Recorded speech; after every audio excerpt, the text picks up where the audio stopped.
serta undangan yang kami muliakan.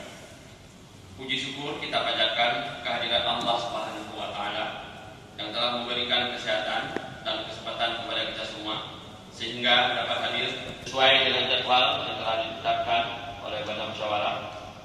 Kegiatan rapat paripurna ketiga pada hari ini adalah penyampaian keputusan di PRK Sabang tentang rekomendasi terhadap laporan keterangan pertanggungjawaban Wali Kota Sabang tahun 2018 sesuai dengan peraturan yang dibahas oleh DPRD secara internal sesuai dengan tata tertib DPRD.